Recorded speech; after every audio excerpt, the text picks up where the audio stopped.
Hello dear aspirants, welcome to T-SAT network. ఈరోజు మనం ఈ వీడియోలో అర్థమెటిక్ లో భాగంగా ఒక ఇంపార్టెంట్ టాపిక్ చూడబోతున్నాం. టాపిక్ నేమ్ వచ్చేసి ప్రాఫిట్ అండ్ లాస్. దీన్ని మనం తెలుగులో లాభ నష్టాలు అంటాం. దీనికి సంబంధించినటువంటి ఆల్రెడీ ఫస్ట్ పార్ట్ ని ప్రీవియస్ ఎపిసోడ్ లో చూసాం. ఇది సెకండ్ పార్ట్. సో ఇప్పుడు ఈ పార్ట్ ని మీరు ఫస్ట్ టైం చూస్తున్న వాళ్ళైతే ఫస్ట్ ముందుగా బేసిక్ అంశాలు డిస్కస్ చేసాం ఫస్ట్ పార్ట్ లో. సో ఆ బేసిక్ అంశాలపైన ఫోకస్ చేయండి. ఆ తర్వాత ఈ సెకండ్ పార్ట్ కనుక మీరు చూస్తే ఇంకా ఎఫెక్టివ్ గా నీట్గా మీకు అర్థమయ్యే అవకాశం ఉంటుంది. సో కాబట్టి ఆ ఫస్ట్ పార్ట్ చూసాకే ఇది చూసే ప్రయత్నం చేయండి. So where is the question. Question number 1 చూడండి. ఒక వస్తువుని 1470 రూపాయలకు అమ్మడం వలన 16.3% లాభం ఉందట. అయితే ఆ వస్తువు యొక్క కొనుగోలు అనేటువంటిది ఎంతగా కనుగొనండి అన్నాడు.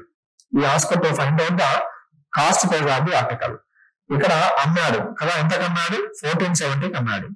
1470కి అమ్మడం వల్ల లాభం వచ్చిందో నష్టం వచ్చిందంటే సింపుల్ గా లాభం వచ్చింది. ఎప్పుడైనా సరే ముందుగా మీరు ఈ పర్సంటేజ్ పైన ఫోకస్ చేయండి. అది లాభం నష్టమో సెకండరీ, పర్సంటేజ్ పైన ఫోకస్ చేయండి. సో ఇక్కడ 16.3% కదా. మరి ఇప్పుడు ఈ 16.3% ని మనం మామూలు భిన్నాల్లోకి మారిస్తే ఏమొస్తుందంటే 1/6. మీనింగ్ ఏంటి? ప్రతి 6 రూపాయల మీద రూపాయల లాభం వచ్చింది కదా. మరి ప్రతి 6 రూపాయల మీద రూపాయల లాభం వచ్చిందంటే ఆ వస్తువు యొక్క అమ్మినటువంటి వెల ఎన్ని రూపాయలు అవుతుంది? 7 రూపాయలు అవుతుంది. సో ఇప్పుడు ఈ 7 రూపాయల అమ్మినటువంటి వెల ఎంతకు సమానం అండి? 1470కి సమానం. ఇప్పుడు ప్రశ్న అడిగింది ఆ వస్తువు యొక్క కొనుగోల ఎంతో కనుగొనండి అన్నాడు. ఆ వస్తువు యొక్క కొనుగోల ఎన్ని భాగాలు ఉందండి? 6 భాగాలు ఉంది. సో ఇక్కడ 7 భాగాలలో 1470 అయితే 6 భాగాల విలువ ఎంత? సో సింపుల్ గా 7 into 2 అంటే 14, 7 1s are 7, పక్కన ఒక 0. పైన ఏదైతే ఆపరేషన్ అప్లై చేసామో అదే ఆపరేషన్ మనం కింద అప్లై చేయబోతున్నాం. కాబట్టి 210 ని 6 తో కనుక మనం మల్టిప్లై చేస్తే సో సింపుల్ గా ఆ వాల్యూ వచ్చేసి ఎంతకు సమానం అండి? 1260కి సమానం. Therefore, cost price of that article is 1260 rupees. Now, next question. ఒక వస్తువునట 16,000 రూపాయలకు అమ్మారట. 16,000 రూపాయలకు అమ్మడం వల్ల ఏం జరిగింది? 16.23% నష్టం వచ్చిందట. 16.23% నష్టం వచ్చింది. సో మళ్ళీ యాజ్ యూజువల్ గా ఈ 16.23% మీద ఫోకస్ చేయండి. సో 16.23% దాని మామూలు భిన్నాల్లోకి మారిస్తే ఏమొస్తుందండి? 1/6. ఇక్కడ మరి లాభం వచ్చిందో నష్టం వచ్చిందంటే నష్టం వచ్చింది. అంటే మీనింగ్ ఏంటి? ప్రతి 6 రూపాయల మీద రూపాయి నష్టం వచ్చింది. ప్రతి 6 రూపాయల మీద రూపాయి నష్టం వచ్చింది అంటే ఆ వస్తువు యొక్క ప్రతి 6 రూపాయల మీద రూపాయి నష్టం వచ్చిందంటే ఆ వస్తువు యొక్క అమ్మినటువంటి వెల ఎంతకు సమానం అండి? 5 భాగాలకు సమానం. మరి క్వశ్చన్ లో ఈ 5 భాగాల అమ్మినటువంటి వెల ఎంతకు సమానం ఇచ్చాడు? ఎన్ని వేలకు సమానం? 16,000కు సమానం. 5 భాగాల విలువ 16,000కు సమానం అయితే మనకు కావాల్సింది ఆ వస్తువు యొక్క కొనుగోల ఎన్ని భాగాలు ఉందండి? 6 భాగాలు ఉంది. సో 6 భాగాల విలువ ఎంతకి సమానం చూద్దాం. 5 3లో 15, 5 2లో 10, పక్కన ఒక 2 zeros. సో కాబట్టి పైన ఏ నెంబర్ తో అయితే మల్టిప్లై చేసామో డౌన్ లో ఏం చేస్తామండి? Again you have to multiply with the same number. దీన్ని సింప్లిఫై చేస్తే 2 zeros అలాగే ఉంటాయి. 6 2లో 12, 6 3లో 18 plus 1 19. What is your answer అండి? 19,200 is the answer for this question. Therefore, ఆ వస్తువు యొక్క కొనుగోలు అనేటువంటిది ఎంతకు సమానం అండి? 19,200కి సమానం. సో మరొక క్వశ్చన్. ఇప్పుడు చూడండి, ఇంతమంది క్వశ్చన్స్ లో కూడా అన్ని సందర్భాలలో అమ్మిన వేల ఇచ్చి చివరిలో ఏమడిగాడు? కొనుగోలు ఎంతో కనుగొనండి అన్నాడు. కానీ ఈ క్వశ్చన్ లో ఏమిచ్చాడు? స్టార్టింగ్ లో కొనుగోలు ఇచ్చాడు, మన వస్తువుని ఎంత కమ్మాలి అంటుంది. ఒక వస్తువునంట ఎన్ని రూపాయలు కొన్నాడు? 200 రూపాయలు కొన్నాడు. 200 రూపాయలు కొని ఎంత లాభం రావాలట? 30% లాభం రావాలట. సో ఈ 30% మనం సింపుల్ గా భిన్నాల్లోకి మారిస్తే ఏం రాస్తామండి? 3/10 కదా. 30% మనం మామూలు భిన్నాల్లోకి మారిస్తే 3/10. అంటే మీనింగ్ ఏంటి? ప్రతి 3 రూపాయల మీద ప్రతి 10 రూపాయల మీద ప్రతి 10 రూపాయల మీద ఎంత లాభం వచ్చింది? 3 రూపాయల లాభం వచ్చింది. ప్రతి 10 రూపాయల మీద 3 రూపాయల లాభం వచ్చిందంటే ఆ వస్తువు యొక్క అమ్మిన వేల అనేటువంటిది ఎన్ని రూపాయలకు సమానం? 13 రూపాయలకు సమానం. సో ఇక్కడ 10 భాగాల కొన్న వెల అనేటువంటిది 200లకు సమానం అయితే 13 భాగాల అమ్మినటువంటి వెల ఎంతకి సమానం? అలా సింప్లిఫై చేసుకుంటే 10 into 2 20 అవుతుంది. కాబట్టి 10 into 20 అంటే 200. పైన ఏదైతే ఆపరేషన్ అప్లై చేసామో అదే ఆపరేషన్ అప్లై చేస్తాం. సో కాబట్టి మొత్తం మీద ఆ వస్తువు యొక్క అమ్మిన వేల అనేటువంటిది ఎంత ఉండాలండి? 260 రూపాయలు ఉండాలి. Cost price, selling price of the article must be 260 rupees. I hope you understood. Next చూడండి, ఒక వస్తువుని ఎన్ని రూపాయల కొన్నాడు? 7,500 కొన్నాడు.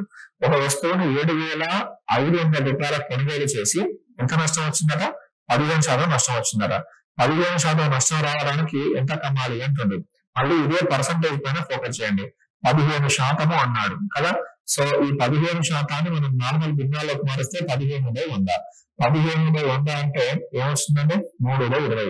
3/20 అంటే మీనింగ్ ఏంటండి? ప్రతి 20 రూపాయల మీద 3 రూపాయల నష్టం వచ్చింది కదా. ప్రతి 20 రూపాయల మీద 3 రూపాయల నష్టం వచ్చింది అంటే ప్రతి 20 రూపాయల మీద 3 రూపాయలు నష్టం వచ్చిందంటే ఆ వస్తువు యొక్క అమ్మిన వేల డెఫినెట్ గా ఎన్ని రూపాయలు ఉండాలంటే 17 రూపాయలు ఉండాలి. అర్థమవుతుంది కదా. 20 రూపాయల మీద 3 రూపాయలు నష్టం వచ్చింది. ఎంత కమ్మాలి నేను? 17 రూపాయలకి అమ్మాలి. సో ఈ 17 రూపాయలు అమ్మినటువంటి వేల ఎంతకు సమానం అండి? 7,500కి సమానం. అయినా మరి ఆ వస్తువు యొక్క అమ్మిన వేల ఎంతో కనుగొనండి అన్నాడు. సారీ, అడిగింది అమ్మిన వేల కదా, ఇచ్చింది 20 భాగాల విలువ కదా, ఇచ్చింది 20 భాగాల విలువ అంతే కదా. అర్థమవుతుంది అనమాట. సో జాగ్రత్తగా అబ్జర్వ్ చేయండి. Very simple. 7,500 ఉంది కొన్న వేల. ఎన్ని భాగాలు ఉంది కొన్న వేల? మరి 20 భాగాలు ఉంది. సో 20 భాగాల కొన్న వేల విలువ 7,500కి సమానం అయితే అమ్ము ఎన్ని భాగాలకండి? 17 భాగాలకి. సో ఇక్కడ సింపుల్ గా 23లో 60 కదా, 23లో 60 అంటే సింపుల్ గా 15 మిగిలింది అంటే 150గా మారింది. 27లో 140, 10 మిగిలింది 25లో. ఓకే, పైన ఏ నెంబర్ తో అయితే మల్టిప్లై చేసామో తిరిగి అదే నెంబర్ తో మల్టిప్లై చేయండి. మళ్ళీ అబ్జర్వ్ చేయండి. సో 23 ఎంత అండి? 60 అంటే 15 మిగిలింది. సో 150గా మారింది. 27 140, 10 మిగిలింది. 25 100. పైన ఏదైతే ఆపరేషన్ అప్లై చేస్తున్నామో అదే ఆపరేషన్ అప్లై చేస్తాం. సో 17 ని 375 టైమ్స్ గుణించండి. 17 5 ఎంత అండి? సో 85 కదా. కాబట్టి ఇక్కడ 5 రాశాను, పక్కన ఒక 8 వస్తుంది. 17 7 అంటే 70 + 14 అంటే 119. ఆ 119 కి 8 యాడ్ చేస్తే 127. సో అంటే 7 నుండి 12 బయట రాశానండి. నెక్స్ట్ 17 3 ఎంత? 51. 51 అంటే ఈ వాల్యూ వచ్చేసి 63. సో ఓవరాల్ గా మొత్తం మీద ఆ వస్తువు యొక్క అమ్మినటువంటి వేల ఎంతకు సమానం అండి? 6,375 రూపాయలకు సమానం. Okay, this is the answer for this question. I hope you understood. So మీకు ఒకసారి బేసిక్స్ పైన మంచి అవగాహన ఉంటే చాలా సింపుల్ గా ఆడుతూ పాటు చేసుకుంటూ ముందుకెళ్ళవచ్చు. ఇవన్నీ డిఫరెంట్ క్వశ్చన్స్ మీరు గ్రాడ్యువల్ గా డిఫరెంట్ మోడల్స్ ప్రతి వీడియో దీంట్లో నీట్ గా ఎక్స్ప్లెయిన్ చేసే ప్రయత్నం చేస్తాను. మీరు కంప్లీట్ గా వీడియో పూర్తిగా అబ్జర్వ్ చేస్తే కనుక మీకు మంచి నాలెడ్జ్ డెవలప్ అవుతుంది. ఇది చూడండి, ఒక వస్తువుని ఎన్ని వేల కొన్నాడు? 80,000 కొన్నాడు. 80,000 కొన్నప్పుడు దానిపైన ఎంత లాభం వచ్చింది? 12.2% లాభం వచ్చింది. అలా లాభం రావాలంటే ఎంత కమ్మాలి అంటుంది. బ్లైండ్ గా క్వశ్చన్ మీరు పూర్తిగా ఎవరికైనా పర్లేదు. 12.2% మామూలు భిన్నాల్లోకి మారిస్తే వస్తుంది 1/8 వస్తుంది. ఇప్పుడు చదవండి క్వశ్చన్ పూర్తిగా. 1/8 అంటే మనకి లాభం నష్టం అంటే లాభం అంటే మీనింగ్ ఏంటి? ప్రతి 8 రూపాయల మీద లాభం వచ్చింది. ప్రతి 8 రూపాయల మీద రూపాయల లాభం వచ్చిందంటే ఆ వస్తువుని ఎన్ని రూపాయలకు అమ్మినట్టు? 9 రూపాయలకు అమ్మినట్టు. మరి ఇక్కడ ఈ కొన్నవేల ఎంత ఉందండి? కొన్నవేల వచ్చేసి 80,000 ఉంది. సో కాబట్టి ఎన్ని భాగాలకు సమానం? 8 భాగాలకు సమానం. 8 భాగాల విలువ 80,000కు సమానం అయితే మనకు కావాల్సింది 9 భాగాల విలువ ఎంత? వెరీ సింపుల్ కదా. 8 భాగాలు 80,000 అయితే మరి 9 భాగాల విలువ ఎంత అవుతుందండి? 90,000 అవుతుంది. కాబట్టి ఆ వస్తువుని ఎంత కమ్మాలండి? 90,000కి అమ్మాల్సి ఉంటుంది. ఓకే, ఇది దీనికి సంబంధించి. సో జస్ట్ బేసిక్స్ పైన మీరు పట్టు సాధించండి. బేసిక్స్ పైన మీరు మంచి పట్టు సాధిస్తే చేయడం చాలా సులువండి. ఇవాళ చేయండి. ఒక వస్తువుని ఎన్ని వేల కొన్నాడు? 10,000 రూపాయల కొనుగోలు చేశాడు. ఒక వస్తువుని 10,000 రూపాయల కొనుగోలు చేసి దానిపైన నష్టం వచ్చిందట. ఎంత నష్టం వచ్చింది? 13.2% నష్టం వచ్చింది. 13.1% నష్టం రావడానికి ఎంత కమ్మాలి అంటుండు. What ever the given question. ముందుగా మీరు ఫోకస్ చేయాల్సింది ఈ పర్సంటేజ్ పైన. 13.1% అండి. 13.1% మనం మామూలు భిన్నాల్లోకి మారిస్తే ఎలా వస్తుందో అబ్జర్వ్ చేయండి. 13 × 2 అంటే 26, 26 + 1 27 కదా. 27/2%. ఒకవేళ నేను ఈ పర్సంటేజ్ సింబల్ అక్కడ రిమూవ్ చేస్తే కదా 27/12 పర్సంటేజ్ ఉంది కదా. పర్సంటేజ్ సింబల్ రిమూవ్ చేస్తే ఎప్పుడైనా సరే దేనితో డివైడ్ చేయాలి? 100తో డివైడ్ చేయాలి. శాతము గుర్తు కనుక తొలగించాలి అంటే దాన్ని మనం 100తో భాగించాలి. శాతాలలో ఈ అంశం నేర్చుకున్నాం మనం. సో క్యాన్సిల్ అవుతుందా, ఏ అంశం కూడా క్యాన్సిల్ అవ్వట్లేదు. కాబట్టి దాన్ని సింపుల్ గా మనం భిన్నాల్లోకి మారిస్తే ఏమొస్తుందండి, 27/200 వస్తుంది. 27/200 అంటే మీనింగ్ ఏంటంటే ప్రతి 200 రూపాయల కొనుగోలు పైన, ప్రతి 200 రూపాయల పైన ఎంత రూపాయల నష్టం వస్తుందండి, 27 రూపాయలు నష్టం వస్తుంది. సో 200 రూపాయల పైన 27 రూపాయలు నష్టం వస్తుందంటే మరి ఆ వస్తువుని సింపుల్ గా ఎంత రూపాయలు ఉన్నట్టు, 173 రూపాయలు ఉన్నట్టు. అర్థమవుతుంది కదా, 173కి కొనాల్సి ఉంటుంది. సో 200 రూపాయలకి నష్టం వచ్చిన వాటి అమ్మాల్సి ఉంటుంది. ఓకే, ప్రతి 200 రూపాయలు, మళ్ళీ చేయండి, ప్రతి 200 రూపాయలు విలువ చేసేటువంటి వస్తువు పైన 27 రూపాయలు నష్టం వచ్చింది. 27 రూపాయలు నష్టం రావాలి అంటే ఎన్ని రూపాయలకు అమ్మాలి, 173 రూపాయలకు అమ్మాలి. మరి క్వశ్చన్ లో ఇచ్చింది కొనగలనా అమ్మగలనా, కొనగల. ఎన్ని వేలు ఇచ్చాడు, 10,000. ఈ 10,000 ఎన్ని భాగాలకు సమానం, 200 భాగాలకు సమానం. సో సింపుల్ గా 200 భాగాల విలువ అనేటువంటిది 10,000కు సమానం అయితే మరి క్వశ్చన్ లో అడిగింది అమ్మేవేళ ఎంతకు సమానం అన్నాడు. నేను ఎన్ని భాగాలకు అమ్మాలి, 173 భాగాలకు అమ్మాలి. Very simple. సో ఈ 2 zeros కట్ చేసుకోండి. సో 2 ఉంది కాబట్టి 2 ఒక 50 సార్లు గుణించండి. 2ని 50 టైమ్స్ గుణిస్తే వస్తుంది 100. పైన ఏదైతే ఆపరేషన్ అప్లై చేసినామో అదే ఆపరేషన్ ఇక్కడ కింద అప్లై చేసుకోవాలని చెప్పాను. సో 50తో గుణించాను కాబట్టి దీన్ని ఏం చేస్తాం, 50 తోటి మల్టిప్లై చేస్తాం. సో 0 అలాగే ఉంది. So 5 3s are 15, 5 7s are 35 అంటే 36 అవుతుంది. నెక్స్ట్ 5 1s are 5, 5 + 3 ఎంత 8. సో ఓవరాల్ గా మరి ఆ వస్తువుని 13.1/2% నష్టం రావడానికి ఎంత కమ్మాల్సి ఉంటుందండి, 8,650 రూపాయలు కమ్మాల్సి ఉంటుంది. స్టార్టింగ్ ఎంత కొన్నాడు మరి, 10,000 రూపాయలు కొన్నాడు. సో ఇట్లా సింపుల్ గా ప్రతి క్వశ్చన్ లో అంటే మీకు కొంత పర్సంటేజ్ వాల్యూ పైన అవగాహన ఉంటే చూడండి, మీరు పర్సంటేజ్ అది మార్చాం కదా, పర్సంటేజ్ వాల్యూ పైన మీకు కొంత బేసిక్ అవగాహన ఉంటే చేసుకుంటూ ముందుకు వెళ్ళొచ్చు. Very simple concepts. Okay, I hope you understood. So ఇక మరో క్వశ్చన్, మీరు వీలైతే ఇప్పుడు వీడియో పాస్ చేసిన తర్వాత ఒకసారి చూడండి, జాగ్రత్తగా గమనించండి. క్వశ్చన్ లో ఏమి ఇచ్చాడు ఏం అనుకోమండి, జాగ్రత్తగా గమనిస్తే చాలా సింపుల్. నేను స్టార్టింగ్ లో ఫస్ట్ బేసిక్ అంశాలే చెప్పాను. ఏం చెప్పానంటే ఒక వస్తువుకు సంబంధించి లాభ శాతం అయినా సరే నష్ట శాతం అయినా సరే ఎల్లప్పుడూ దేనిపైన డిపెండ్ అవుతుంది అంటే అది that is always depends on only cost price. మనకి ప్రశ్నలో చెప్పనంత వరకు దేనిపైన ఆధారపడుతుంది అంటే కొన్నవేల పైన ఆధారపడుతుంది. కానీ కొన్ని సందర్భాలలో మనకి ప్రశ్నలో చెప్తారండి స్పెసిఫిక్ గా ఏమని చెప్తారు అంటే లాభము లేదా నష్టము అనేటువంటిది కొన్నవేల పైన కాకుండా అమ్మవేల పైన వచ్చింది అంటారు.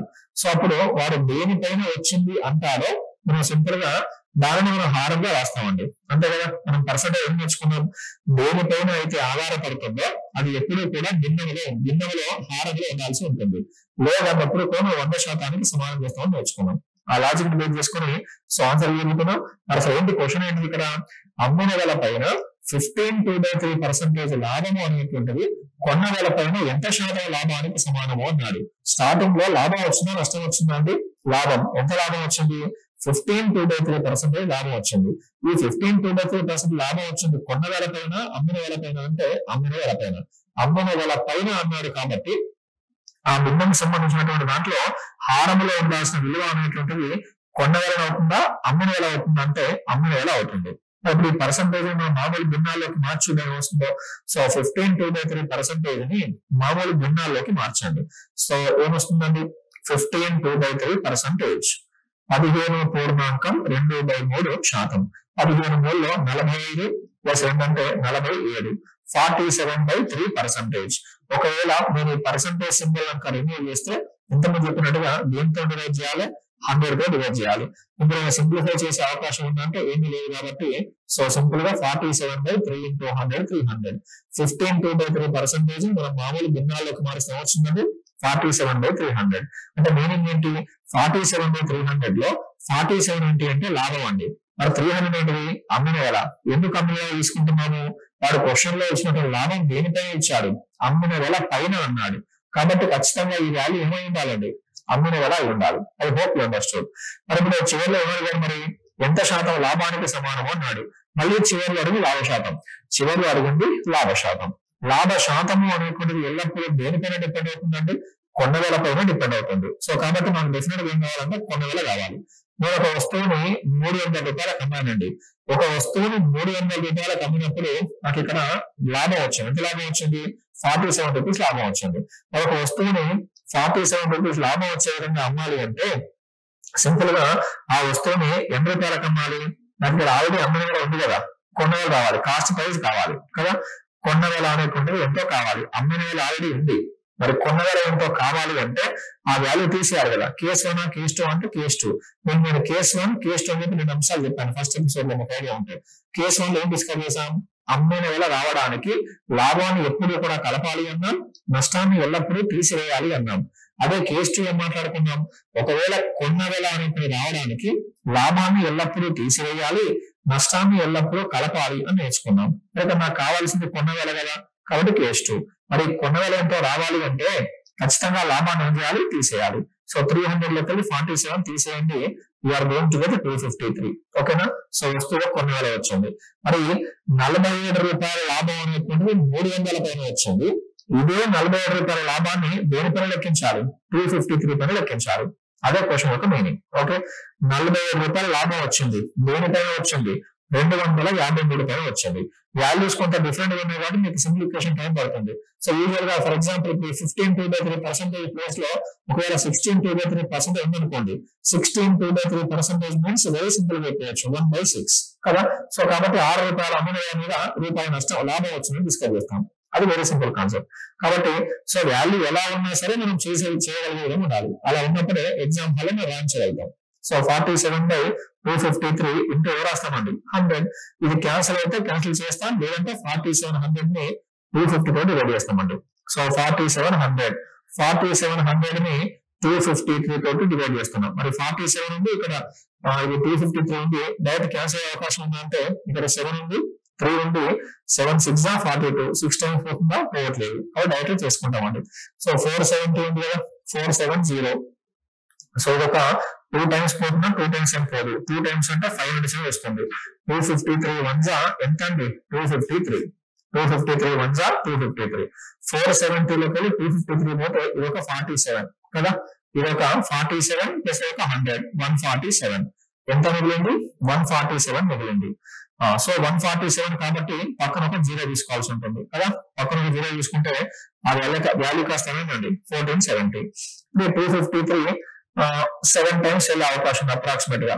253 ని 7 తో కనుక మనం మల్టిప్లై చేసుకుంటే ఏమొస్తుంది, 7 3s 21. ఓకే, 7 5s 35 అంటే 37. ఓకే, 7 2s 14 అంటే 14 ప్లస్ 3 ఎంత 17. సో కాబట్టి అది మనకి 7 టైమ్స్ క్యాన్సిల్ అవ్వట్లేదు. సో అప్రాక్సిమేట్ గా 5 టైమ్స్ తీసుకున్న ప్రయత్నం చేయండి. 5 టైమ్స్ తీసుకుంటే you may get the answer. So 5 times తీసుకోండి. 253 ని 5 తో డైరెక్ట్ గా మల్టిప్లై చేస్తున్నాం. 5 తో మల్టిప్లై చేస్తే 5 3లో 15. ఓకేనా, 5 3లో 15, 5 5లో 25 ప్లస్ 1 26. ఓకే, సో 5 2లో 10 అంటే 12. రైట్, ఈ సపరేట్ చేయండి, తీసేయగా వచ్చేది ఆన్సర్. ఇక్కడ ఒక 65 ఉంది కాబట్టి ఒక 35 యాడ్ చేయండి, 1300. సో అదొక 170. 170 అంటే సింపుల్ గా ఏమొస్తుందండి 205. Final time 205. దీన్ని ఇంకా మనం కట్ చేయడానికి వీలేదు. ఫైనల్ ఆన్సర్ ఎంత అంటే 15.205/253. సో క్వశ్చన్ లో ఇచ్చినటువంటి వాల్యూ కొంత డిఫరెంట్ గా ఉంది కాబట్టి మనకు సింప్లిఫికేషన్ టైం పడుతుంది. అలా కాకుండా ఇప్పుడు 16.2/3% కనుక ఉంటే చాలా సింపుల్ గా ఆన్సర్ మనం చేసుకుంటూ ముందుకు వెళ్ళొచ్చు. Okay, I hope you understood this concept. So ఇక్కడ ఫైనల్ వచ్చిన ఆన్సర్ ఎంత, 15.205/253%. That's all. Now let's see the next one. So ఇది చూడండి, అమ్మిన వేలపై 813% లాభం కొన్న వేలపై ఎంత శాతం లాభానికి సమానం. ఓకే, సో ఇక్కడ మళ్ళీ జాగ్రత్తగా అర్థండి, అమ్మిన వేలపైన లాభం వచ్చింది. సో మీకు స్టార్టింగ్ లో చెప్పాను, లాభము అనేటువంటిది మనకి ప్రశ్నలో చెప్పనంత వరకు ఓకే దేనిపైన మనం పరిగణించాలి అంటే కొన్న వేలపైనే పరిగణించాలి. కానీ కొన్ని సందర్భాలలో మనకి డెఫినెట్ ఏం చేస్తారంటే ఆ వచ్చిన లాభాన్ని లేదా నష్టాన్ని కొన్న వేలపైన కాకుండా అమ్మిన వేలపైన లెక్కిస్తే ఎలా ఉంటుందో కనుగొనండి అన్నాడు. మరి ఇక్కడ 813% మనకు లాభం వచ్చింది కదా. 813% లాభం దేనిపైన వచ్చింది అన్నాడు, అమ్మిన వేలపైన వచ్చింది అన్నాడు. మరి దీనిని దేనిపైన లెక్కించమంటున్నాడు, కొన్న వేలపైన లెక్కించండి అంటున్నాడు. ఇచ్చిందేమో అమ్మిన వేలపైన, అడిగిందేమో కొన్న వేలపైన. సో ముందుగా ఈ పర్సంటేజ్ ని బేస్ చేసుకోండి. 813%. సో 813% మనం మామూలు భిన్నాలో కనుక మార్చుకుంటే 8 1/3 అంటే సింపుల్ గా ఏం రాయొచ్చండి 1/12. అంటే మీనింగ్ ఏంటి, ప్రతి 12 రూపాయల మీద రూపాయల లాభం వచ్చింది కదా. 12 రూపాయల మీద రూపాయల లాభం వచ్చింది అంటే ఆ వస్తువు ఈ 12 రూపాయలు ఏంటి, ఆ 12 రూపాయలు ఆ వస్తువు యొక్క అమ్మినటువంటి వెల, సెల్లింగ్ ప్రైస్. అమ్మింది ఏమో 12 రూపాయలకి. మరి ఈ సందర్భంలో నాకు లాభం వచ్చింది నష్టం వచ్చిందంటే లాభం వచ్చింది. 12 రూపాయలకి అమ్మినప్పుడు రూపాయి లాభం వచ్చిందండి. ఓకేనా, 12 రూపాయలకి అమ్మినప్పుడు రూపాయి లాభం వచ్చింది. మరి ఈ సందర్భంలో ఆ వస్తువు యొక్క కొన్న వెల ఎంతో గమనిద్దాం. కొన్న వెల. సో 12 రూపాయలకు అమ్మినప్పుడు రూపాయి లాభం వచ్చిందంటే ఆ వస్తువు యొక్క కొన్న వెల ఎన్ని రూపాయలు అయి ఉంటుంది, 11 రూపాయలు అయి ఉంటుంది. సో ఇక్కడ ఈ లాభం 1 రూపాయి అనేటువంటిది ఇంతకు ముందు 12 పైన వచ్చింది. ఇదే 1 రూపాయి లాభాన్ని ఇప్పుడు దేని పైన లెక్కించాలి, 11 పైన లెక్కించాలి. అంటే కొన్న వేల పైన లెక్కించాలి. సో 1/11 ఇంటూ 100, 1/11 ఇంటూ 100 అంటే దాన్ని నార్మల్ గా మిశ్రమ భిన్నాల్లోకి మారిస్తే ఏమొస్తుందండి 9 1/11%. అంతే కదా. 100 ని 11 తో డివైడ్ చేస్తున్నా 11 9 99 ఎంత మిగిలిందండి 1 మిగిలింది. So 1/11. I hope you understand.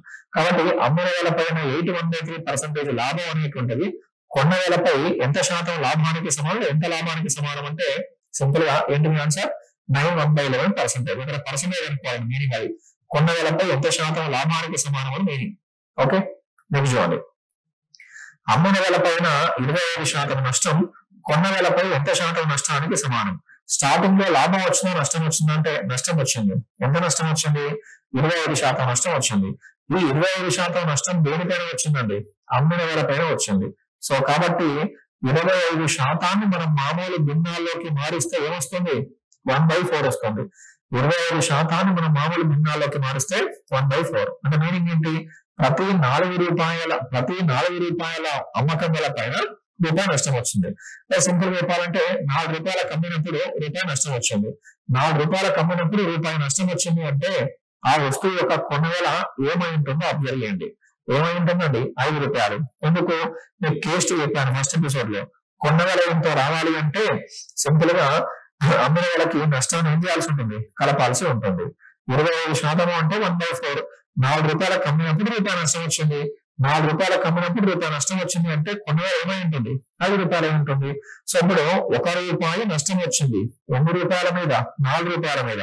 అదే 1 రూపాయలు ఏం చేయాలి ఇప్పుడు 5 రూపాయల పైన లెక్కించాలి. అంటే కొన్న వేల పైన లెక్కించాలి. 1/5 into 100, 1/5 into 100 means what is your percentage, 20% is the answer for this question. I hope you understood. So now next one. కొన్న వేల 10%. సో ఇక్కడ కొన్న వేల పైన 10% లాభం వచ్చిందట. అయితే దాని దేనిపై లెక్కించమన్నాడు, అమ్మిన ధరపై ఎంత శాతం లాభానికి సమానమో కనుగొనండి అన్నాడు. స్టార్టింగ్ లో 10% లాభం వచ్చింది. దేనిపైన, కొన్న వేల పైన. ఓకేనా, కొన్న వేల పైన 10% లాభం వచ్చిందట. దాన్నే దేనిపైన లెక్కించమన్నాడు, అమ్మిన వేల లేదా అమ్మిన ధర పైన లెక్కించండి అన్నది ఎలా అన్నా సేమ్. సో ఇక్కడ ఈ కాంటెక్స్ట్ లో మీనింగ్ ఏంటి, కొన్న వేలపై అర్థం 10% కదా. 10% మామూలు భిన్నాల్లోకి మారిస్తే వస్తుంది 1/10. అంటే ప్రతి 10 రూపాయల కొనుగోలు పైన రూపాయల లాభం వచ్చింది. ప్రతి 10 రూపాయల కొనుగోలు పైన రూపాయల లాభం వచ్చింది అంటే ఆ వస్తువు యొక్క అమ్మినటువంటి వేల ఎన్ని రూపాయలు అయి ఉంటుంది, ఆ వస్తువు యొక్క అమ్మినటువంటి వేల 11 రూపాయలు అయి ఉంటుంది. ఓకేనా, ప్రతి 10% లాభం అంటే 1/10. 10 రూపాయల మీద రూపాయల లాభం వచ్చింది. మరి 10 రూపాయలు ఏంటి కొన్న వేలనే, ఎందుకంటే లాభం దేనిపై వచ్చింది, స్టార్టింగ్ లో కొన్న వేల పైన వచ్చింది. సో మరి 11 రూపాయలకు అమ్మాడు. మరి ఇంతకుముందు వచ్చిన 1 రూపాయల లాభం 10 రూపాయల పైన. ఇప్పుడు అదే 1 రూపాయల లాభాన్ని దేని పైన లెక్కించాలి, 11 పైన లెక్కించాలి. 1/11 ఇంటూ 100. ఓకేనా, 1/11 ఇంటూ 100 అంటే ఎంతకు సమానం అండి, 9 1/11% equal. 9 1/11% equal. I hope you understood. This is the answer for this question. So అలా వాడు దేని పైన అన్నాడో దాన్ని హారంగా తీసుకుంటాం. Very simple. చూడండి, కొన్న వేల మీద 20% ఏమొచ్చింది, నష్టం వచ్చింది. ఆ నష్టాన్ని దేని లెక్కించమన్నాడు, సో సింపుల్ గా అమ్మిన వేల పైన లెక్కించాలట. సేమ్ అదే కాన్సెప్ట్ ఏమండి, కొన్న వేల మీదనేమో 20% నష్టం వచ్చింది. మరి దానిని అమ్మిన వేల పైన లెక్కిస్తే ఎంతకు సమానం వస్తుంది, 20% నష్టం అన్నాడు. 20% మామూలు భిన్నాల్లోకి మారిస్తే 1/5. సో ఇదేమో నష్టం కదా. మరి ఏంటిది, కొన్న వేల, కాస్ట్ ప్రైస్. మీరు ఊహించుకోండి, 5 రూపాయలకు కొన్నప్పుడు 5 రూపాయలకు కొని రూపాయి నష్టం వచ్చే విధంగా అమ్మాలి. 5 రూపాయలకి కొని రూపాయి నష్టం వచ్చే విధంగా అమ్మాలండి. మనం నష్టాన్ని ఎప్పుడో తీసేయాలి కదా. 5 రూపాయలకు కొని రూపాయి నష్టం వచ్చే విధంగా అమ్మాలి అంటే ఎన్ని రూపాయలకు అమ్మాలి? 4 రూపాయలకు అమ్మాలి అకార్డింగ్ టు కేస్ 1. మరి ఇప్పుడు రూపాయి నష్టం దేనిపైన? కొన్ని వేల పైన. ఇదే రూపాయి నష్టం దేనిపైన లెక్కించాలి? 100 వేల పైన. వాడు దేనిపైన అయితే లెక్కించబడే ఎక్కడ రాస్తాం? దేనిపైన అయితే లెక్కించబడి ఉంటాడో దాన్ని మనం సింపుల్ గా హారం రాస్తాం. 1/4 into 100 which is equal to ఎంత అండి? 25%. That is the answer for this question. మీరు చూడండి, ఒక వస్తువుని 160 రూపాయలకు అమ్మిందట. ఒక వస్తువుని 160 రూపాయలకు అమ్మితే ఏమైంది? కొన్న ధరలో 3/5 వంతు లాభం వచ్చిందట. అయినా ఆ వస్తువు యొక్క కొన్న ధర ఎంతో కనుగొనండి అన్నాడు. ఎన్ని రూపాయలకు అమ్మిండు? 120 రూపాయలకు అమ్మిండు. 120 రూపాయలకు అమ్మడం వల్ల లాభం వచ్చిందా నష్టం వచ్చిందా? ఇక్కడ వచ్చింది ఏంటంటే లాభం. ఆ లాభం దేనికి సమానం అట? మరి కొన్న ధరలో 3/5 వంతు అట. కొన్న ధరలో 3/5 వంతు. అయినా ఆ వస్తువు యొక్క కొన్న ధర ఎంతో కనుగొనండి అన్నాడు. He asked to find out the cost price. ఆ వస్తువు యొక్క కొన్న ధర ఎంతో కనుగొనాలి. మీరు ముందుగా వాడు దేనిలో అన్నాడో ఫోకస్ చేయండి. వాడు అన్నది దేనిలో అండి? 3/5 కొన్న ధరలో అన్నాడు. కొన్న ధరలో కాబట్టి వాడు దేనిలో అయితే అన్నాడో అది ఎప్పుడూ కూడా హారంలో ఉంటుంది. కాబట్టి హారములో ఉన్న విలువ ఏంటి అంటే కొన్న ధర. మరి లవములో ఉన్న విలువ ఏంటి? లవములో ఉన్న విలువ ఏంటి అంటే లాభం అండి. ఓకేనా? లవములో ఉన్న విలువ వచ్చేసి లాభం. అంటే 5 రూపాయల కొనుగోలుపై 5 రూపాయలకు కొనుగోలు చేశాను, 3 రూపాయలు లాభం వచ్చింది. మరి 3 రూపాయలు లాభం వచ్చే విధంగా అమ్మాలి అంటే ఆ వస్తువుని ఎన్ని రూపాయలకు అమ్మాలి? 8 రూపాయలకు అమ్మాలి. ఓకేనా? సో మరి ఇక్కడ క్వశ్చన్ లో వచ్చినటువంటి 120 రూపీస్ దేనికి సమానం అండి? అమ్మినటువంటి వేలకు సమానం. ఆ అమ్మిన వేల ఎన్ని భాగాలు ఉంది? 8 భాగాలు ఉంది. సో 8 భాగాల విలువ 120కి సమానం అయితే ఆ వస్తువు యొక్క కొన్న వేల ఎంతో కనుగొనండి అన్నాడు. ఆ వస్తువు యొక్క కొన్న వేల ఎన్ని భాగాలు ఉంది? సో సింపుల్ గా 5 భాగాలు ఉంది. 8 1లో 8, 8 5లో 40. పైన ఏదైతే ఆపరేషన్ అప్లై చేస్తామో అదే ఆపరేషన్ ఇక్కడ అప్లై చేస్తాం. 8 1 8. సో 8 5 40. సో కాబట్టి సింపుల్ గా ఏమొచ్చిందండి? అదొక 80, ఈ యొక్క 40 అంటే 120 వచ్చింది. So then 75 is the answer for this question. చాలా సింపుల్ అండి. ఇది ఇంపార్టెంట్. వాడు దేనిలో అన్నాడో దానిపైన ఫోకస్ చేయండి. దేనిలో అన్నాడు? కొన్న ధరలో అన్నాడు. కాబట్టి హారములో ఉన్న విలువ ఏమవుతుంది? కొన్న వేల అవుతుంది. That is the logic. So ఇక్కడ వీలైతే ఇప్పుడు క్వశ్చన్ పాస్ చేయండి. వీడియో పాస్ చేసి క్వశ్చన్ జాగ్రత్త చదవండి. చదివి మీరు ఓన్గా ఆన్సర్ చేయగలరా లేదా గమనించండి. ఒక వస్తువుని ఎన్ని రూపాయలకు అమ్మిందట? 150 రూపాయలకు అమ్మిందట. ఒక వస్తువుని 150 రూపాయలకి అమ్మితే కొన్న ధరలో 5/8 వంతు నష్టం వస్తుందట. కొన్న ధరలో ఎన్నో వంతట? 5/8 వంతు. ఓకేనా? కొన్న ధరలో 5/8 లాభం వచ్చింది, నష్టం వచ్చిందా? నష్టం వస్తుంది. అయినా ఆ వస్తువు యొక్క కొన్న ధర ఎంతో కనుగొనండి. మళ్ళీ దీనిపైనే ఫోకస్ చేయండి. 5/8 పైన ఫోకస్ చేయండి. మరి 5/8 ఏంటి? కొన్న ధరల్లో అన్నాడు. కొన్న ధరల్లో 5/8 వంతు నష్టం అన్నాడు. కాబట్టి మీనింగ్ ఏంటండి? ఈ 8 భాగాలు డెఫినెట్ గా ఏమవుతుంది? 8 పార్ట్స్ వచ్చేసి డెఫినెట్ గా నష్టం అవుతుంది కదా. సారీ, కొన్న వేల అవుతుంది కదా. కాస్ట్ ప్రైస్ కొన్న వేల. ఎందుకు వాళ్ళు దేనిలో అన్నాడు? కొన్న వేలలో అన్నాడు. కాబట్టి 8 భాగాలు ఏంటి అంటే కొన్న వేల. మరి 5 భాగాలు ఏంటండి? నష్టం. ఇప్పుడు మళ్ళీ మీరు నాకు కావాల్సింది అమ్మిన వేల ఎంతో కావాలి. అమ్మిన వేల ఎంతో కావాలి అంటే నష్టాన్ని ఏం చేయాలండి? తీసేయాలి. According to case 1. ఎన్ని రూపాయలకు అమ్మాను? 3 రూపాయలకు అమ్మాను. నాకు ఆల్రెడీ అమ్మిన వేల ఎంతో వాడే ఇచ్చాడు. ఎన్ని భాగాలు ఇచ్చాడు? 3 భాగాలు. ఈ 3 భాగాల విలువ ఎన్ని రూపాయలకు సమానం? 150 రూపాయలకు సమానం. 3 భాగాల అమ్మినటువంటి వేల 150 రూపాయలకు సమానం అయితే దాని కొన్న వేల ఎంతో కనుగొనండి అన్నాడు. ఎన్ని భాగాలు ఉంది? 2 భాగాలు ఉంది. సో 3 × 50 150. పైన ఏదైతే ఆపరేషన్ అప్లై చేసామో అదే ఆపరేషన్. 8 5 40. సో కాబట్టి ఆ వస్తువు యొక్క కొన్న వేల ఎన్ని వందలండి? 400. I hope you understood. So now let's see one more question. So దాంతో చూడండి, లాభము కొన్న ధరలో 2/5 వంతు అయినా లాభ శాతం ఎంతో కనుగొనండి అన్నాడు. లాభ శాతం ఇచ్చిన భిన్నం ఏంటండి? 2/5. 2/5 దేనిలో? కొన్న ధరలో అన్నాడు. కొన్న ధరలో అన్నాడు కాబట్టి సింగిల్ స్టెప్ అండి. కొన్న ధరలో అన్నాడు కాబట్టి హారములో ఉన్న 5 భాగాలు ఏమవుతుందండి? కొన్న వెల అవుతుంది. మరి లవంలో ఉన్న విలువ ఏమవుతుంది? లాభం అవుతుంది. సో 5 రూపాయల కొనుగోలు పైన 2 రూపాయలు లాభం వచ్చింది. 2 రూపాయలు లాభం వచ్చింది అంటే ఆ వస్తువు యొక్క అమ్మినటువంటి వెల, ఆ వస్తువు యొక్క అమ్మినటువంటి వెల, అమ్మిన వేల రావాలి అంటే లాభాన్ని డెఫినెట్ ఏం చేయాలి? మనం కలపాల్సి ఉంటుంది. సో ఇంతకుముందు 2 రూపాయలు లాభం వచ్చింది. దేని మీద? రూపాయల మీద. ఇదే రూపాయల లాభాన్ని దేని లెక్కించాలి? రూపాయలు లెక్కించాలి. సో కాబట్టి 2/7 లాభము కొన్న ధరలో 2/5 వంతు అని లాభ శాతం ఎంతో కనుగొను నేను. చివరి ఒక వాక్యం గమనించండి. సింపుల్ గా అడిగింది లాభ శాతం ఎంతో అడిగారు కానీ ఈ లాభ శాతాన్ని అమ్మిన వేలపైన లెక్కించండి అనలేదు కదా. లాభ శాతాన్ని అమ్మిన వేలపైన లెక్కించండి అనలేదు కాబట్టి లాభ శాతం ఎల్లప్పుడూ దేనిపైన డిపెండ్ అవుతుంది? కొన్న వేలపైన డిపెండ్ అవుతుంది. సో కాబట్టి మనం హారంలో తీసుకోవాల్సింది 5 భాగాల 7 భాగాల అంటే తిరిగి మళ్ళీ 5 భాగాలే. సో 2/5 × 100 దాన్ని సింప్లిఫై చేస్తే 5 1లో 5 20లో ఎంత పర్సెంటేజ్ అండి? 40% is the answer for this question. Okay, now let's see the one more question. Next question. నష్టము అనేటువంటిది కొన్న ధరలో 3/5 వంతు అట. అయినా నష్ట శాతం ఎంతో కనుగొనండి అన్నాడు. లాభం వచ్చిందా నష్టం వచ్చిందా అండి? నష్టం వచ్చింది. ఓకేనా. సో ఈ నష్టం అనేటువంటిది దేనిలో వచ్చింది? కొన్న ధరలో వచ్చింది. సో కొన్న ధరలో వచ్చింది కాబట్టి యాజ్ యూజువల్ గా హారములో ఉన్నటువంటి ఈ 5 భాగాలు, హారములో ఉన్న 5 భాగాలు దేనికి సమానం అండి? కొన్న వేలకి సమానం. ఇదేమో కొన్న వేల, దీనిపైన నష్టం వచ్చింది. ఎన్ని రూపాయలు నష్టం వచ్చింది? 3 రూపాయలు నష్టం వచ్చింది. మరి నష్ట శాతం ఎంతో కనుగొనండి అన్నాడు. నష్ట శాతము అంటే నష్టము బై కొన్న వేల ఇంటూ 100నే కదా. నష్టము బై కొన్న వేల ఇంటూ 100. 5 1లో 5 20లో 23లో ఎంతకు సమానం అండి? 60కి సమానం. Very simple concept. Next observe చేయండి. లాభము అమ్మిన ధరలో 5/8 వంతు అయినా లాభ శాతం ఎంతో కనుగొనండి అన్నాడు. చివరిలో అబ్జర్వ్ చేయండి. ఏం కనుక్కోమన్నాడు? లాభ శాతం ఎంతో కనుగొనండి అన్నాడు. మరి లాభం దేంట్లో వచ్చింది? అమ్మిన ధరలో వచ్చింది. దేనిలో అండి? అమ్మిన ధరలో. వాడు ఇచ్చిన భిన్నం ఏంటండి? 5/8. 5/8 అంటే ఈ హారములో ఉన్న విలువ అమ్మిన వలన కొన్న వలన అంటే అమ్మిన ధర, సెల్లింగ్ ప్రైస్. మరి ఏంటండి? ప్రాఫిట్, లాభం. మరి చివరిలో అడిగింది లాభ శాతం ఎంతో కనుగొనండి అన్నాడు. లాభ శాతం ఎల్లప్పుడూ దేనిపైన డిపెండ్ అవుతుందండి? కొన్న వేల పైన.